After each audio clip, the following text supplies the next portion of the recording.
조국 후보자의 인사청문회는 합의한 대로 오늘부터 진행해야 합니다. 청문회 일정을 다시 연기하는 것은 안 됩니다.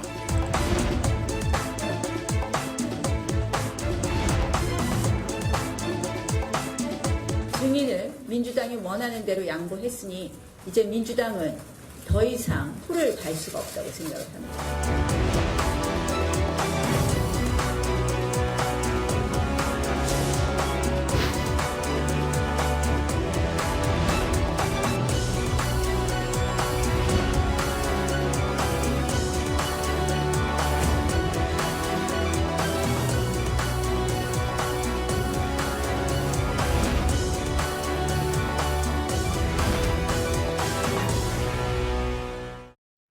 네, 잠시 오후 3시부터 조국 법무부 장관 후보자가 국회에서 기자간담회를 갖습니다.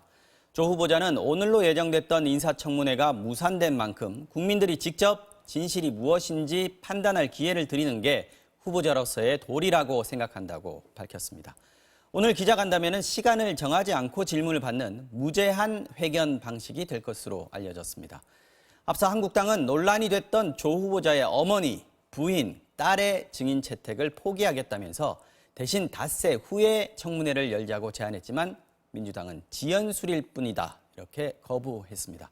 오늘 정치와 호장용 시작합니다. 김성환 시사평론가, 박정하 전 청와대 대변인 두 분 나오셨습니다. 어서 오십시오. 네, 안녕하세요. 네. 반갑습니다. 오늘 아침에 조국 후보자가 민주당 쪽에다가 전화를 했다 그러더라고요. 네. 기자간담회 좀 열어달라. 지금 어떻게 오전 상황을 조금 정리를 좀 해주시면요. 사실은 오전에 나경원 원내대표가 네. 지금 증인 채택 문제로 서로 갈등하고 있는 상황 아니겠습니까? 근데 가족들을 증인으로 채택하는가 이게 이제 인사청문회 최대 쟁점이었는데 맞아요. 동생을 빼놓고 나머지 가족들은 인사청문 대상, 그러니까 증인에서 빼도 상관없다 이렇게 한 발 양보하는 모습을 보였는데 왜 양보했을까 약간 궁금했었습니다. 근데 사실은 저는 좀 실기라고 생각을 하지만 어찌됐든 상황만 먼저 말씀드리면은 그렇게 해서 다시 수정안 제안을 냈는데 민주당 입장에서는 받기가 좀 곤란했던 거죠. 왜냐하면 그 수정안에 네. 닷새 뒤에 청문회를 연다고 하는 조건이 붙어 있거든요. 네. 물론 원칙상으로는 맞는 얘기입니다. 왜냐하면 증인 채택을 하게 되면 증인이 채택된 증인한테 미리 증인으로 나와달라고 요청서를 보내야 되지 않겠습니까? 시간을 줘야 되는 거죠. 그러니까 그 닷새라고 하는 법적인 기간이 있는데 네. 그 기간을 주지 않을 경우에는 안 나와도 상관이 없거든요. 그러니까 닷새 뒤에 인사청문회를 열자고 했는데 민주당 입장에서는 뭐 원래 자유한국당이 계속 추진해왔던 전략이라고도 봤던 부분이 네. 최대한 추석 가까이까지 인사청문회를 늦춘 다음에 열자고 하는 전략인데 그래서 시간을 너무 끄는 방향으로 가는 것은 오히려 정치적인 인사청문회가 될 수밖에 없다. 그래서 이제 거부한 상황입니다. 네. 그러자 조국 그 후보자의 경우에 그냥 기자회견을 여는 형태로 해서 국민청문회가 아니라 아예 기자회견을 통해서 모든 걸 의혹을 소명하는 이런 방식으로 가는 거 아닌가 싶습니다. 국민청문회라는 이름에 여권 쪽에서 조금 부담을 느낀 것 같기도 하더군요. 그런 것 같기도 하고 어쨌든 뭐 기자간담회 형식으로 국회 내에서 하는 걸로 됐는데 굉장히 아침엔 뉴스가 출렁출렁 네, 거렸죠. 맞습니다. 그러니까 좀 전에 말씀 주신 것처럼 그 자유한국당 최고회의가 끝나자마자 나경원 원내대표가 그냥 가족 증인 포기하겠다고 얘기를 했는데 그 아침엔 마침 또 정기국회 관련해서 그 국회의장 주재로 이제 원내대표단 회의가 있었어요. 그 직전에 이인영 민주당 원내대표는 받을 수 없다. 얘기를 하고 이제 사실상 무산이 되자 조국 후보자가 민주당에 이제 요청을 해서 그렇죠. 내가 이런 기자간담회 형식이라도 그동안에 그 설명을 못했던 걸 하겠다라고 얘기를 했어요. 근데 그걸 하면서 이제 조국 후보자가 이렇게 얘기를 합니다. 3주간 고통스러웠다.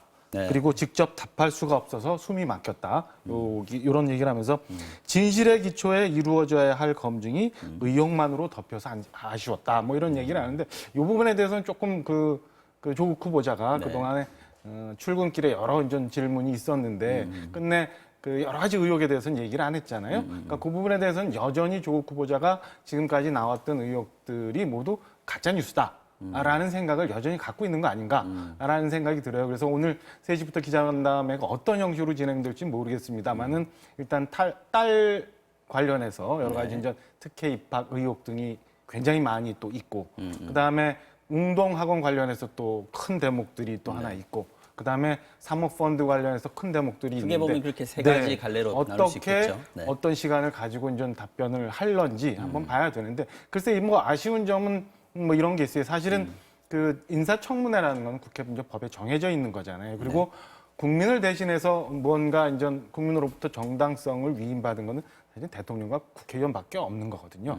과연 어떤 정당성을 가지고 이 기자간담회 형식의 그 본인 소명 기회가 국민들한테 다가갈 수 있는지 이 점에 대해서는 좀 봐야 될 것 같고 또 야당도 좀 전에 우리 김선 평론가님 말씀 주셨지만은 지난주부터 제가 이렇게 쭉 볼 때는 여당이 뭔가 전략을 갖고 움직이고 있었던 거 아닌가라는 생각이 드는데 그에 비해서 야당은 너무 안이하거나 아니면 너무 쉽게 이 건을 접근해 왔던 거 아닌가라는 아쉬움도 좀 있습니다. 정치 공학적으로만 봐서는 야당이 준비가 안 된 상황에서 지금 뒤통수 맞았다라고 보시는 건가요? 저는 뭐 그런 면에 좀 가까운 점이 있으니까 지난주 말부터 지지난주죠. 그러니까 그 법사위 송기현 간사가 이제 날짜를 잡았는데 이 건에 대해서 이제 지도부가 반대하고 이후에 주중에 이제 청와대가 직접 그 발표를 하면서 진영 논리 싸움으로 막 이제 몰아가면서 여러 여권 관련한 인사들이 이제 얘기를 했을 당시부터 저는 뭔가 흐름이 좀 있지 않았을까. 그리고 어제 전 대통령께서 좀 순방 출국을 하시면서 하셨던 몇 말씀들이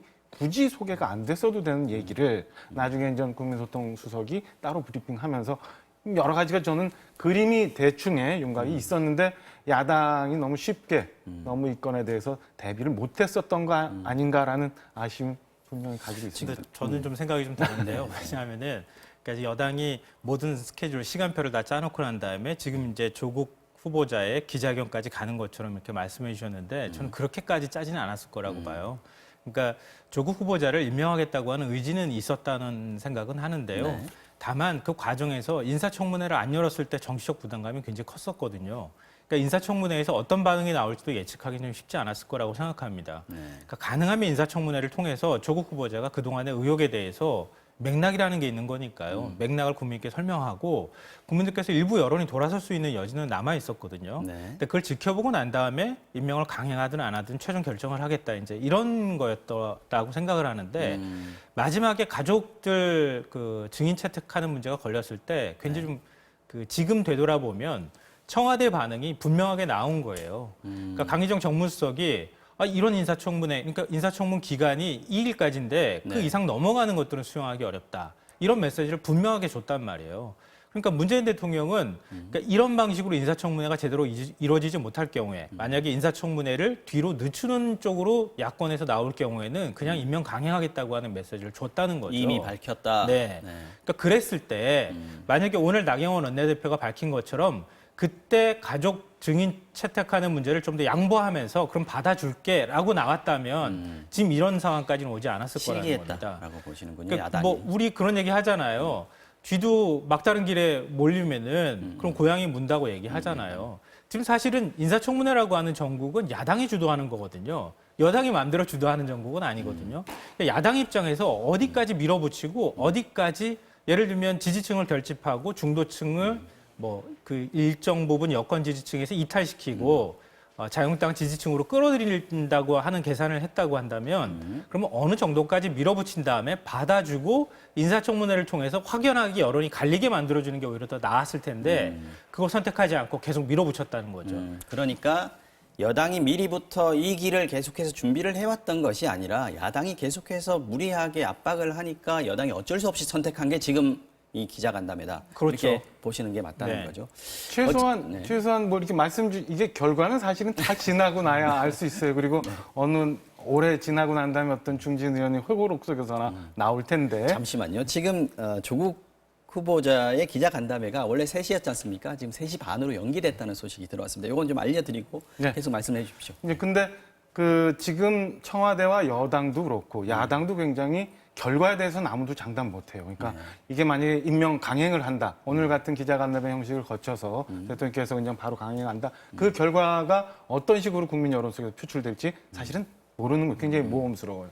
야당도 이렇게 해서 이 인사청문회를 넘기면서 법무장관 임명이 강행이 됐을 때 그게 야당 일각에서는 오히려 임명 강행하는 거를 바라고 있는 거 아니냐 이런 해석하시는 분들도 있는데 그것도 결국은 저는 어떻게 결과될지 모른다고 봐요. 그러니까 두 파트가 두 양 진영이 다 굉장히 모험에 가까운 편 아닌가라는 생각이 드는데 우선 자유한국당 쪽만 보면 그 전에 물론 전 민주당에서 얘기하는 거는 가족을 부른 사례가 없다. 라는 얘기를 하는데 네. 가족을 부른 사례가 더러 있긴 해요. 우리 김태호 총리 후보자나 형수 부른 적 네, 있죠. 김황식 총리 같은 경우도 이제 가족 부르는데 사례 이전에 네. 지금 좀 전에 제가 세 가지 말씀드렸지만은 조국 후보자를 둘러싼 사안에 있어서 사실은 가족이 뗄래야 뗄 수 없는 그런 상황이거든요.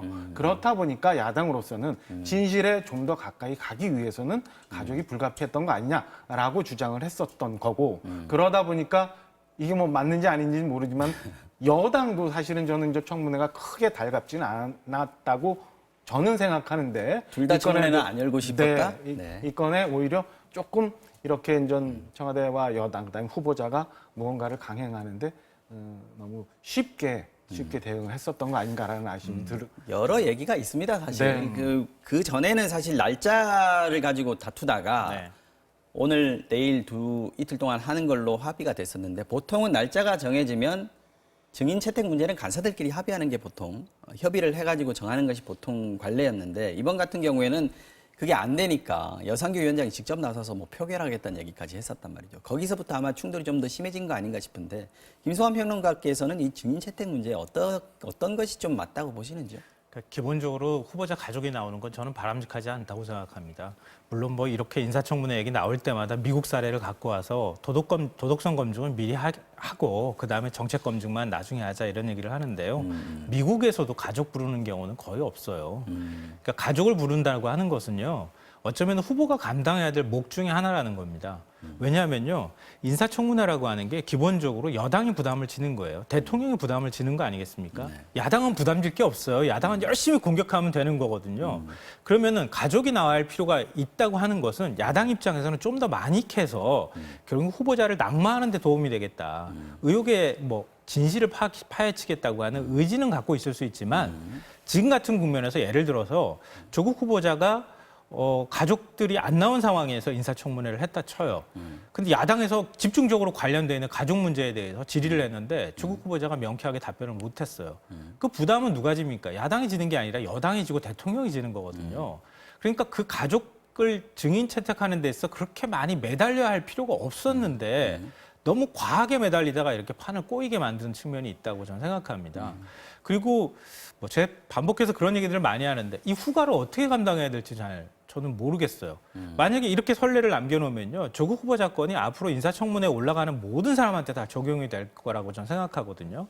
그러니까 과거 인사청문회에 뭐 아까 김태호 총리 후보자 때 뭐 형수가 나왔다 이렇게 얘기는 하지만 그건 극히 이례적인 사례에 불과한 것이고요.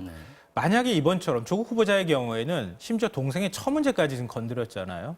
그러니까 앞으로 인사청문회 올라갈 후보의 경우에는 진짜 자식이 중학교부터 고등학교 올라가는 것까지 모든 성적증명서부터 시작해가지고 이게 학종까지 시작해서 다 그거 떼서 제출해야 되는 상황이 올 거고요. 그리고 가족들도 형제 많은 집은 제가 볼 때는 인사청문회 통과 못할 가능성도 있어요. 이렇게까지 하는 경우는 없다는 거예요. 그러니까 조국 후보자의 경우에는 조국 후보자하고 아주 작은 끈만 있어도 그것까지 다 지금 긁어냈단 말이죠. 이렇게 인사청문회를 하는 게 과연 맞는 것이냐. 저는 개인적으로는 좀 회의적입니다. 근데 좀 전에 제가 말씀드린 것처럼 사실은 그 사안이 과거 사례하고는 조금 다른 게 좀 있어요. 그러니까 좀 전에 말씀 주신 웅동학원 것만 해도 네. 작고하신 아버님이 이사장, 그다음에 조국 후보자가 이사, 동생이 사실상 뭐 아버지를 대신해서 했던 이렇게 너무 관련이 많이 되어 있고 그 과정에 그 웅동학원이 갖고 있는 채권 채무에 관해서 여러 법인들이 설립됐다 청산되고 그 과정에 또 전 재수가 또 등장을 하고 뭐 이러다 보니까 직접적으로 관련이 될 수밖에 없는 상황이거든요. 그렇다면 청와대 스스로 얘기했던 것처럼 제가 이제 두 가지 대목을 좀 짚고 싶은데 하나는 14일 날 처음 이게 인사청문 요청서가 이제 국회로 넘어갑니다. 그때부터 이제 논란이 되는데 청와대 스스로 그렇게 밝혔어요. 그 전부터 청문 과정이라는 거는 청문회 당일이 아니라 인사에 대해서 언론이 검증하는 기간부터 사실은 청문 기간이다.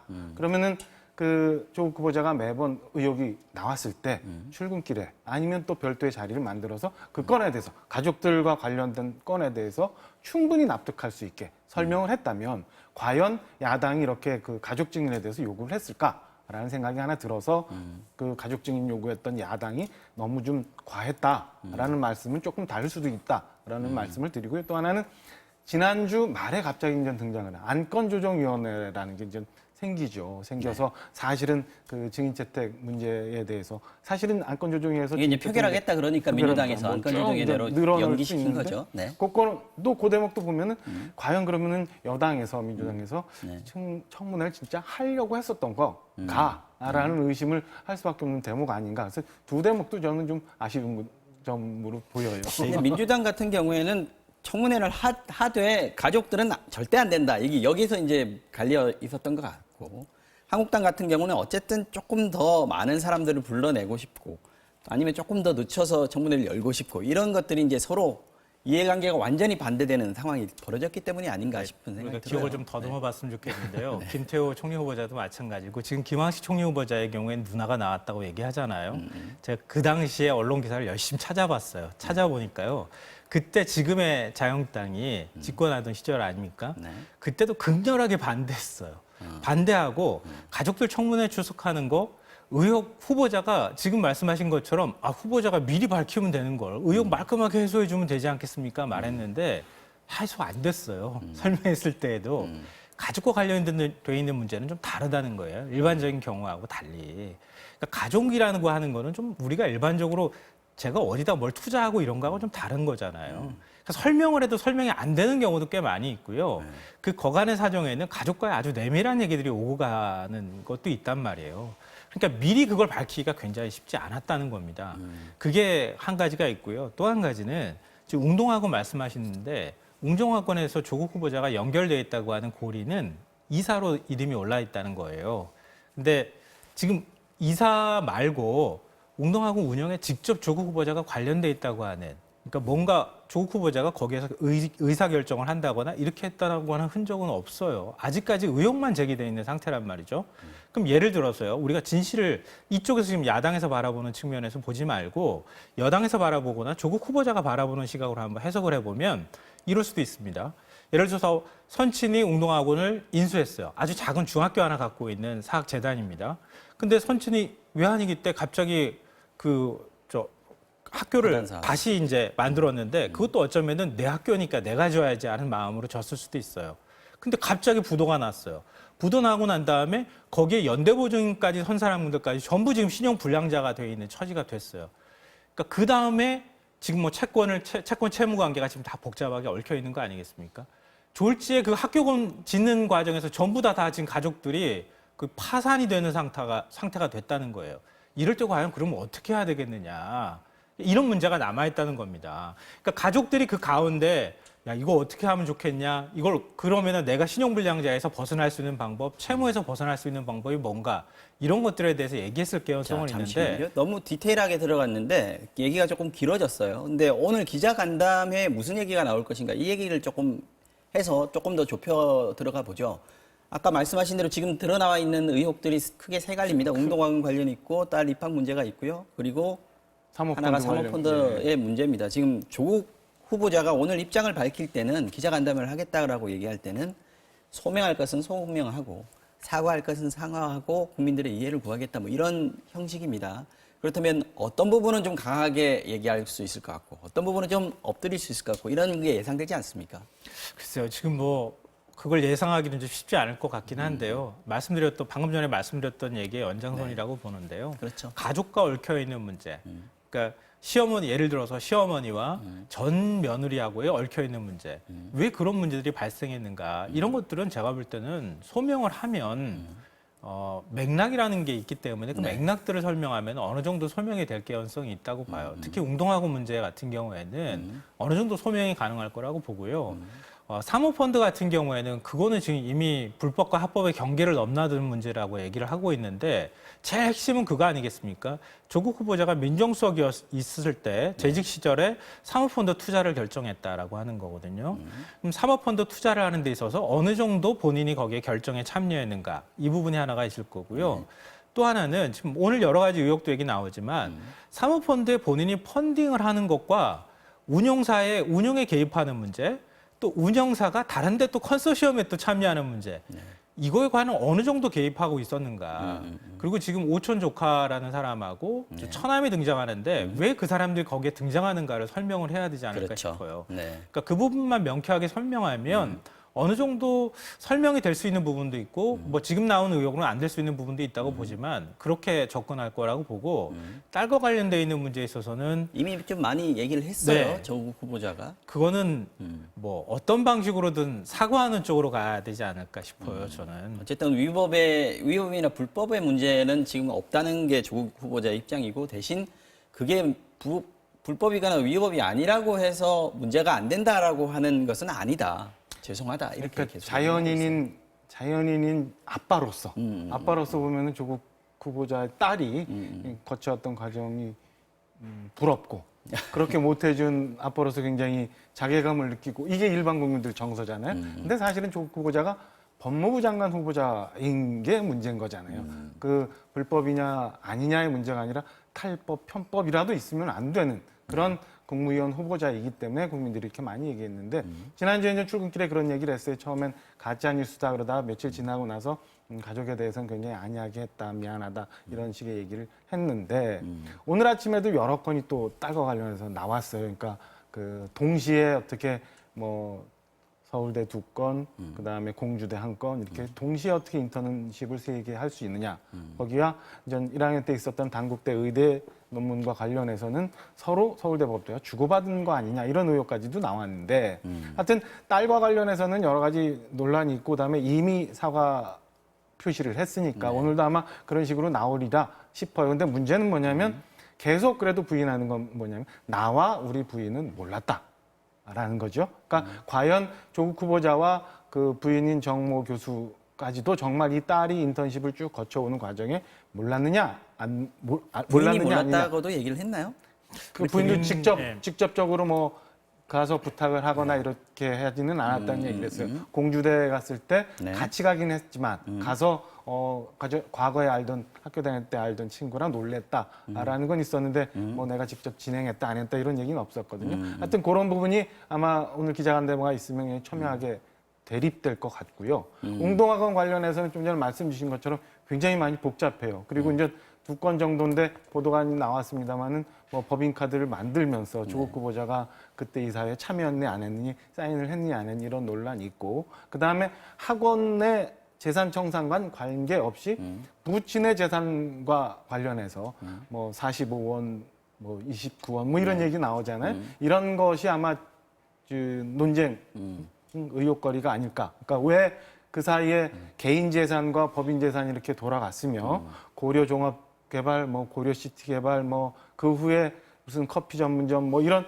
여러 가지 법인들이 왜 설립됐다 청산되고 설립됐다 청산되면서 이혼했다는 전 재수가 거기에 대표로 등장하고 뭐 이런 것들이 아마 논란이 되지 않을까 싶고요. 사모펀드 관련해서는 뭐 여러 가지 오늘 얘기가 나옵니다만은 검찰이 압수수색해서 스마트 시티 관련해서 3조 7천억 원 사업에 과연 여기가 미공개 자료를 가지고 참여를 했느냐 안 했느냐 내지는 뭐 서울시 공공 와이파이 관련해서 이 역시 미공개 자료 갖고 참여를 했고 이 과정에 민정수석으로 재직했던 조국 후보자와 관련이 있느냐 없느냐 이런 것들이 아마 핵심적으로 이슈가 되지 않을까 이런 오늘 아마 추측이 기자 됩니다. 간담회에서도 그 질문이 나올 것이고 거기에 대해서 답변을 하겠습니다만 어쩌면 이 모든 것들이 다 청문회에서 원래는 얘기를 했어야 되는 부분이고요. 야당 의원들도 여기에 대해서 공격을 했어야 되는 그런 부분인데 어쨌든 지금 기자 간담회라는 형식을 조국 후보자가 택했고 이건 어쩌면 여권에서 선택했다.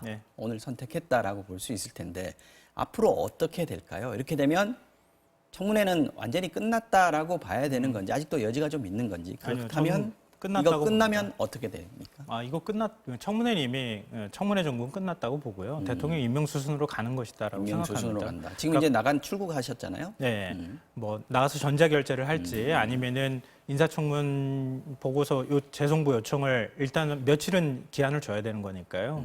며칠 기한 주고 귀국하고 난 다음에 뭐 서명을 할지 이건 좀 봐야 되긴 하겠지만 일단 대통령이 할 수 있는 대통령의 시간이라고도 볼 수 있거든요. 3일부터는 이제는 대통령의 시간이다. 네. 그러니까 대통령이 내가 판단해서 결정하겠다라고 하는 거니까 제가 볼 때는 임명 강행으로 가는 것이다라고 생각을 합니다.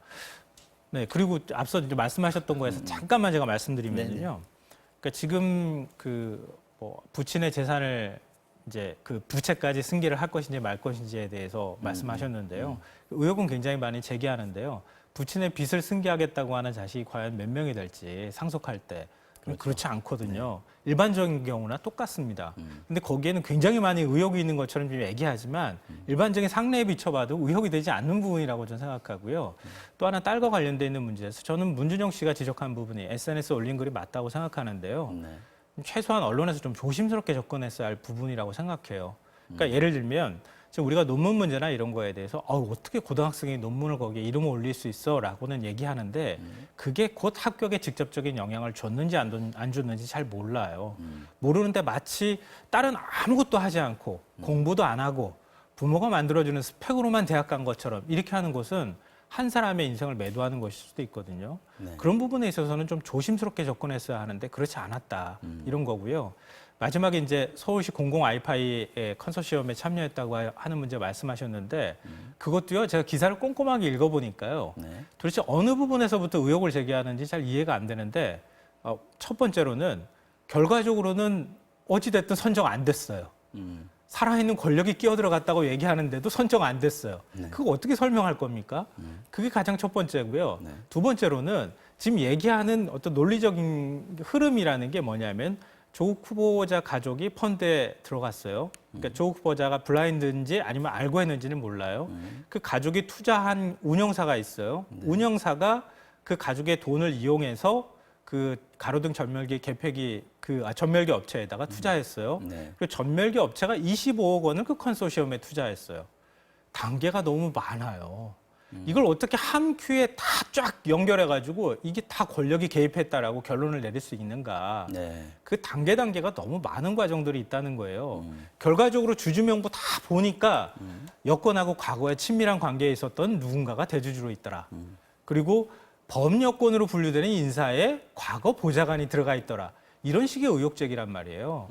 이걸 과연 어느 정도 우리가 신빙성 있는 얘기로 받아들여야 할 것인가. 그러니까 왜 제가 이걸 장황하게 설명드리냐면요. 의혹이라고 하는 것은 의혹에 합당한 뭔가에 우리가 추측할 수 있는 근거들을 제시해야 되는데 그게 아니라 이미 저쪽에 다 개입하고 다 결론을 내려놓고 난 다음에 의혹을 꿰맞추게 하고 있는 것 아니냐. 그러니까 조국 후보자에 대한 국민적 반감 여론 저도 일정 부분 실망한 것도 있고요. 그런 거하고 달리 의혹 제기에는 그 의혹 제기에 합당할 만한 충분한 것들이 있어야 하고요. 그게 결과적으로 어떤 결과를 낳았다고 하는 그 인과관계가 명확하게 드러나야 하는데 지금은 다 의심스러워요. 다 의심스럽다고 주장하고 있어요.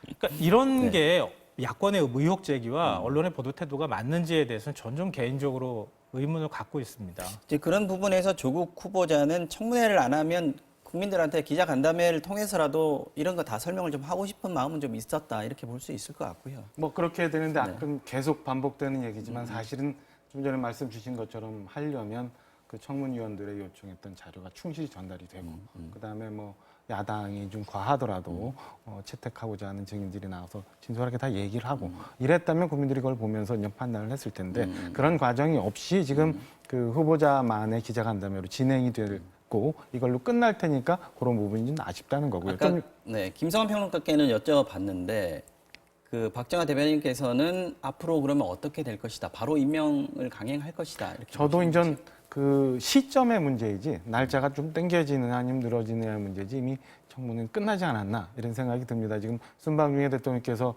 재송부 요청 그다음에 뭐 임명 강행 할지 아니면 돌아오셔서 할지는 모르겠습니다만 이미 상황이 지나지 않았나 싶은 거고요. 아까도 말씀드린 것처럼 이후에 그럼 처음 있는 이 초유의 사태에 대해서 과연 청와대 여당이 국민들로부터 임명 강행한 건에 대해서 부담을 갖게 될런지 아니면 청문회도 못 세우고 법무부 장관을 시켜준 야당한테 비난의 화살이 갈지 이건 좀 두고 봐야 될 거고 이 사이에 저는 중요한 게 좀 전에 말씀드린 여러 가지 의혹이 있었는데 검찰이 모든 건에 대해서 지금 압수수색 들어서 수사가 진행되고 있어요. 그러니까 검찰 수사 결과가 어떻게 되느냐에 맞습니다. 따라서 이 건이 여론 향배가 정해지지 않을까. 사실은 오늘 기자간담회에서 조국 그 후보자가 어떻게 발언을 하는가 또 어떻게 보면 기자들이 그 자리에 모여있는 기자들이 얼마나 적절하게 날카롭게 질문을 하는가에 향후 일정이 달려 있을 수도 있을 것 같아요. 거기에 이제 국민 여론들이 확확 바뀔 수 있거든요, 사실은. 네. 전 그 과거하고 좀 다른 모습을 최근에 많이 보는데요. 인사청문 뭐 준비단 사무실로 출근할 때마다 지금 기자들이 물어보잖아요. 네. 기자들의 질문이 굉장히 예리해졌어요. 과거 정부에서 별로 못 봤던 현상 중에 하나거든요. 그럼 만약에 그런 정도의 예리함을 가지고 네. 오늘 기자회견에 조국 후보자를 막 몰아세웠으면 좋겠어요, 저는. 기자들이 그렇게 해야죠. 그렇게 하고 조국 후보자가 거기에 대해서 이건 해명 안 되는 성실하게 부분은 답변. 사과할 거 사과하고 그리고 설명할 거 있으면 설명하면 국민 여론에 만약에 뭐 인사청문회라고 하는 형식은 거치지 못한다 하더라도 네. 왜 그동안에 그러면은 제대로 설명하지 못했는지도 아마 얘기하지 않을까 싶어요. 그러니까 그게 뭐 여권의 불가피한 선택이라 할지라도 어찌됐든 국민에게 지금 상황에 대해서 호소할 수 있는 성격의 것들은 또 설명할 수 있는 자리는 될 수 있다고 봅니다. 근데 뭐 계속 이제 약간 되돌아가는 얘기일 수 있겠지만 저는 이런 사태까지 온 것은 굉장히 좀 불행한 일이라고 생각하거든요. 앞서 야당에서 너무 몰아붙였다고 제가 말씀을 드렸던 것처럼 만약에 진영 간의 결집이 이루어져서 우리 이제 인터넷 포털 실시간 검색어에 1, 2등에 막 올라오는 찬성과 반대까지 올라오는 이런 상황까지 가게 하지 않고 조국 후보자에 대한 일정한 실망감만 남겨주면서 인사청문회를 갔더라면 그러면 지금 야당에서는 보수 결집도 이루고 일부 여당에서 이탈되는 중도층까지 또 실망한 진보층 그리고 문재인 대통령 지지층도 좀 이탈될 가능성, 탈각할 가능성도 있었다고 보거든요. 네. 근데 거기서 한 발 더 밀어붙이고 나니까 이제는 아예 정권 대 그 야권의 관계로 이게 다 취한돼 버렸다는 거예요. 그러니까 더 이상 물러날 수 있는 방법이 없다는 거죠. 그러니까 청와대가 거기까지 갔다고 보는 것이고요. 여기서 만약에 조국 후보자를 접었다, 그러니까 자진 사퇴로 간다, 그러면 여권 지지층도 분열될 가능성이 있다는 겁니다. 왜냐하면 실망하고 돌아선다는 거예요. 그러니까 청와대는 더 큰 위험 부담을 안게 된다는 상황, 안게 되는 거죠. 그러니까 그런 선택을 할 수도 없는 상황으로 야권은 밀어붙였다. 근데 이렇게 하고 나면은 그 중도에서 실망할 여권 지지층과 중도층을 야권이 과연 다 가져갈 수 있겠느냐? 저는 그렇게 가져가지 못할 거라고 봐요. 이런 점에 있어서 정치공학적으로 설명할 때 야권은 패착을 뒀다고 저는 생각합니다.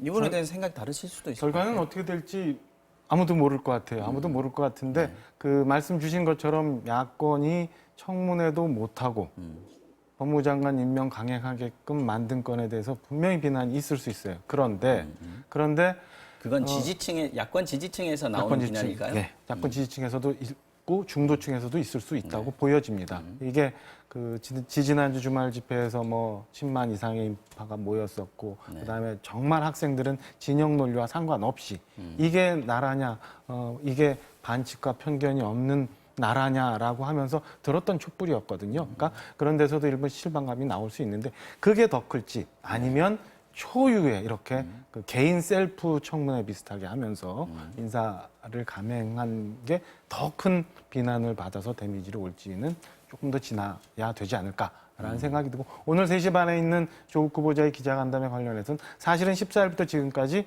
거의 언론이 이끌어온 셈이에요. 그래서 그 기자들이 굉장히 예리한 눈으로 기자 정신으로 지금까지 많이 이끌어왔는데 그거를 검증할 만한 충분한 자료가 없는 상황에서 그다음에 조국 후보자의 입 말고 다른 증인들이 없는 상황에서 얼마나 실체적 진실에 접근할 수 있는지에 대해서는 좀 이따가 3시 반부터 시작되는 그 결과를 언제까지 될지 모르지만 밤새도록 하겠다고는 했지만 그걸 좀 봐야 판단할 수 있지 않을까라는 생각이 조 듭니다. 후보자 입장에서는 기자간담회하고 국회 청문회하고의 가장 큰 차이점은 증인을 안 부른다는 것 그리고 자료를 제출하지 않아도 된다는 것 이런 거일 것 같긴 합니다. 그러나 조국 후보자에게 과연 기자간담회를만 하고 지금 조국 후보자가 국회로 들어오고 있는 모습이 이게 지금 실시간으로 들어오는 모양이죠. 어떤 얘기를 하고 지금 기자간담회장으로 갈지는 아직까지 확인되지 않고 있습니다만 일단 화면을 좀 계속 보시면서 혹시 발언을 하게 되면 연결을 하도록 하겠습니다. 직접 들어볼 수 있도록 하겠습니다. 자, 한국당에서 이 얘기를 해요. 야당만의 청문회를 열 수 있다라고 얘기를 합니다. 국민청문회 인정할 수 없다. 기자간담회는 인정할 수 없다. 국회법에 따라서 청문회 해야 된다.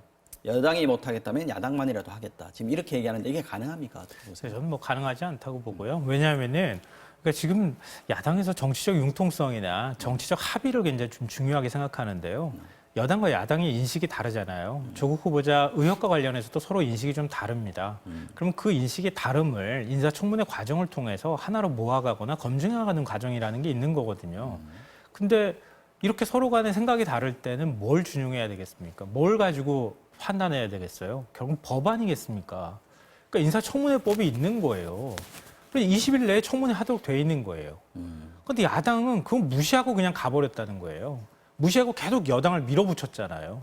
그래서 장관 인사청문회에서 물론 전례가 없는 것은 아니지만 장관 인사청문회 이틀이라는 걸 여당이 일단은 양보했잖아요. 그럼 서로 간에 합의할 수 있는 부분이 없다 하더라도 일단 그 위에서 인사청문회에서 뭔가를 하려고 해야 되는데 그게 아니라 지금 야당이 주장하는 바를 보면은 법과 상관없이 우리는 우리 일정대로 가겠다 이렇게 가는 거 아닙니까?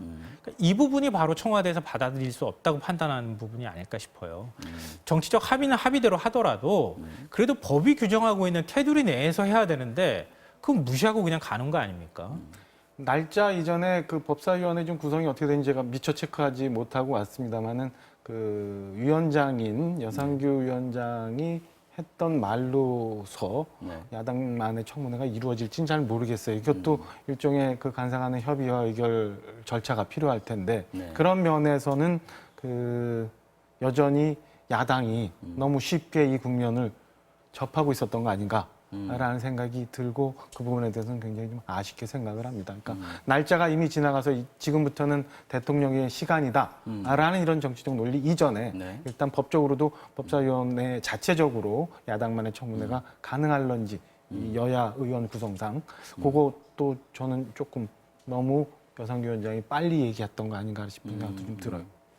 지금 그 국회법 절차로 보면은 9월 2일까지 1차로 청문 보고서를 송부를 해야 되는 상황이었던 거고요. 이게 이제 날짜가 지나면 대통령이 재송부를 요청할 수도 있고 안 할 수도 있고 이런 거죠. 그런데 지금 안 할 가능성이 크다 이렇게 보시는 거잖아요. 재송부 요청을 안 할 가능성도 있다라고 보시는 거 아니에요? 아니요. 저는 뭐 재송부 요청 바로 할 거라고 생각합니다. 재송부 요청을 하면 오늘 기자회견 하고 난 다음에 대통령이 재송부 요청을 하면 인사청문회를 열거나 또 다시 인사청문 보고서를 채택할 수 있는 과정들을 더 정치권에서 밟지 않겠습니까? 근데 민주당 입장에서 대통령이 인사청문 요청서 재송부 요청을 하는데 인사청문회 열겠다고 민주당이 양보하거나 할 가능성은 제가 볼 때는 없다고 봐요. 그러니까 더 이상 인사청문회에서 민주당 입장에서는 내놓을 게 없다고 보는 거 아닌가 싶어요. 그러니까 그러면 대통령이 한 사흘 정도 말미를 주고 그 며칠의 여유를 줄 건지 대통령이 결정하는 거니까요. 그러니까 닷새일 수도 있고 사흘일 수도 있고 뭐 이틀일 수도 있는 거니까요. 그러니까 최대한 그 일정을 당겨가는 방식으로 아마 제가 볼 때는 임명하는 쪽으로 가지 않을까 싶습니다. 그러니까 지금 뭐 야당이 얘기하는 것처럼 지금 증인 채택에 합의한다 하더라도 닷새 뒤잖아요. 그러니까 시간이 안 맞는 거죠. 아니 근데 지금 대통령이 재송부 요청을 하게 되면 한국당이 모든 걸 다 버리고 인사청문회 합시다라고 하면 인사청문회를 해야 되는 상황이 되는 거 아닌가요? 그러니까 그 좀 더 확인이 필요하지만은 10일 이내에 재송부 요청을 하거나 아니면 임명 강행하거나 뭐 이렇게 되지 않나 싶은데 현재 추측으로 보면은 대통령께서 그냥 임명 강행하지 않을까라는 생각이 좀 드네요. 알겠습니다. 오늘 두 분과의 말씀은 이 정도로 정리를 하고요. 다시 한번 예고를 드리면 오후 3시 반에 조국 법무부 장관 후보자가 기자 간담회를 엽니다. 시간에 제한이 없는 무제한 기자회견이 될 것으로 보입니다. 그때 다시 연결을 바로 하도록 하겠습니다. 정치와 호장용은 여기서 마무리하겠습니다. 김성환 시사평론가 그리고 박정화 전 청와대 대변인과 함께했습니다. 두 분 고맙습니다.